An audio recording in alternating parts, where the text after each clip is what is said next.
दोस्तों, क्वाइस सक्सेस के YouTube channel में आप सबका स्वागत है। आपका एक भरोसेमंद साथी जो आपका सरकारी नौकरी पाने का सपना पूरा कर सकता है। हेलो फ्रेंड्स, पिछले सेशन में हमने कंप्यूटर हार्डवेयर, सीपीयू और इनपुट डिवाइसेस की जानकारी ली। इस सेशन में हम बात करने वाले हैं आउटपुट डिवाइसेस कौन सी है और कौन से मुख्यतः प्रयोग की जाती हैं। पहले मैं आपको ये जानकारी दे दूं कि आउटपुट डिवाइसेस होती क्या है।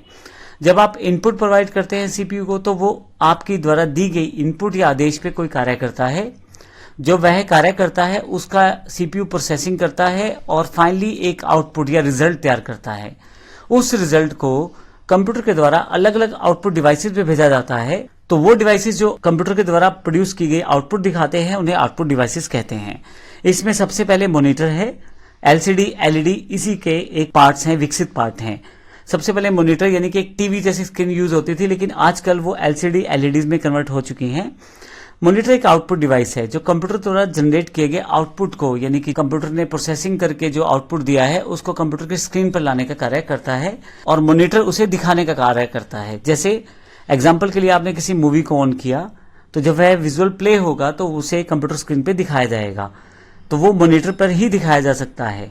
इस तरह से जब आप कोई काम कर रहे होते हैं, माउस हिलाते हैं, तो जब आप माउस में कोई मूवमेंट करेंगे या कीबोर्ड पे कुछ टाइप करेंगे तो उसको दिखाने के लिए मॉनिटर का प्रयोग किया जाएगा।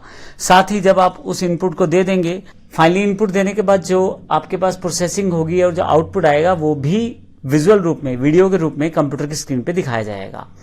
परंतु मान लीजिए कोई ऐसी आउटपुट है जो आवाज के रूप में है, तो उसको आप स्पीकर यानी कि एक अलग आउटपुट डिवाइस से प्राप्त कर सकते हैं। मान लीजिए आपने कोई मूवी चलाई, वीडियो तो स्क्रीन पे चला गया, लेकिन आवाज कहां से आएगी? आवाज के लिए स्पीकर्स का प्रयोग किया जाता है। आपको गाने सुनने हैं या कंप्यूटर में कोई कार्य कर रहे हैं तो उन सब एक्टिविटीज में कुछ साउंड्स जुड़ी रहती हैं। जब आप कोई बटन दबाएंगे या कुछ गलत बटन दबाएंगे या कुछ गलत हो रहा होगा या कुछ सही हो रहा होगा, कोई टास्क कंप्लीट होगी, तो उन सबको एक साउंड के साथ रिफ्लेक्ट किया जाता है। तो साउंड से रिलेटेड कोई भी आउटपुट जो है वो आपको स्पीकर्स एक आउटपुट डिवाइस के रूप में प्राप्त करवाते हैं। फाइनली एक प्रोजेक्टर हमारे पास है। प्रोजेक्टर का यूज इमेजेस या वीडियोस को बड़ी स्क्रीन पे दिखाने के लिए या प्रोजेक्शन स्क्रीन पे दिखाने के लिए किया जाता है। ये बिल्कुल एक मॉनिटर जैसा है। आप इसकी तार को सीपीयू के साथ जोड़े तो जो भी सीपीयू प्रोसेसिंग कर रहा है उसकी जो आउटपुट है वो बजाय मॉनिटर के या एलसीडी, एलईडी के प्रोजेक्टर पे ट्रांसफर कर दी जाएगी और आप इसको बड़ी स्क्रीन पे देख सकते हैं। फर्क सिर्फ यही रहेगा कि अगर आप एलईडी, एलसीडी का प्रयोग कर रहे थे तो छोटी स्क्रीन थी, जबकि प्रोजेक्टर में कुछ अपनी फ्लेक्सिबिलिटीज हैं, बड़ी स्क्रीन पे दिखाना, बड़ा बड़ा करके दिखाना चीजों को, वो एक बेनिफिट प्रोजेक्टर से मिल जाता है। इसके अलावा अगर हम बात करें आउटपुट की, तो प्रिंटर एक इंपॉर्टेंट पार्ट रहता है आउटपुट में।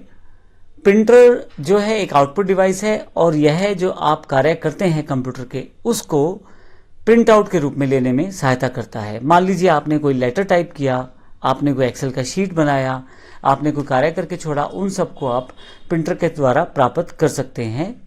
जिसमें आप पेपर का प्रयोग करेंगे, आप अपने पेपर को अपने प्रिंटर में सेट करें और यहाँ कंप्यूटर से कमांड दें, तो आपके द्वारा दिया गया आउटपुट प्रिंटर के द्वारा पेपर पे प्रिंट कर दिया जाएगा और आप उसे हार्ड कॉपी में प्राप्त कर लेंगे। उदाहरण के लिए बायोडाटा है, आपने एक बायोडाटा टाइप कर दिया कंप्यूटर में। अगर आपने किसी को भेजना है तो आप ईमेल भी कर सकते हैं, पर मान लीजिए आपको किसी को देना है तो फिर आपको उसको पेपर पे प्रिंट करना पड़ेगा। इसके लिए आप अपना कोई भी प्रिंटर इस्तेमाल करें और कमांड दें, आपने जो भी बायोडाटा टाइप किया था वो पेज पर प्रिंट होकर आपके पास आ जाएगा। कंप्यूटर में ऐसे काफी सारे सॉफ्टवेयर अवेलेबल रहते हैं जो प्रिंटिंग देने से पहले ही आपको दिखा देंगे कि आपका प्रिंट किस तरह से दिखाई देगा। तो ये एक बड़ी एडवांटेज रहती है सॉफ्टवेयर्स की। तो प्रिंटर में जब प्रिंट दे दिया जाता है तो फिर आपके पास हार्ड कॉपी में वो अवेलेबल हो जाता है। आजकल प्रिंटर अलग अलग तरह के अवेलेबल हैं, ब्लैक एंड व्हाइट भी हैं, कलर्ड भी हैं, स्मॉल स्केल प्रिंटर्स भी हैं और लार्ज स्केल प्रिंटर्स भी हैं। स्पीड के हिसाब से प्रिंटर को बांटा गया है और टाइप के हिसाब से भी प्रिंटर को बांटा गया है। लेकिन मुख्यतः हम यहाँ पे दो कैटेगरीज को जरूर डिस्कस करेंगे, इम्पैक्ट प्रिंटर और नॉन इम्पैक्ट प्रिंटर। इसके लिए हम अगले लेक्चर में इन दोनों को देखेंगे। धन्यवाद। अब सरकारी नौकरी पाने का सपना आपकी मुट्ठी में है। पढ़ो घर से, अपने समय के हिसाब से, अपनी सुविधा के साथ। बस विजिट करो www.quais.success.org.in या डाउनलोड करो क्वाइस सक्सेस मोबाइल ऐप और पाओ 24/7 एक्सेस। और हाँ, सब्सक्राइब करो हमारे YouTube चैनल क्वाइस सक्सेस, बेल आइकन जरूर दबाओ ताकि हर नया वीडियो आप तक सबसे पहले पहुंच सके। धन्यवाद। Thank you.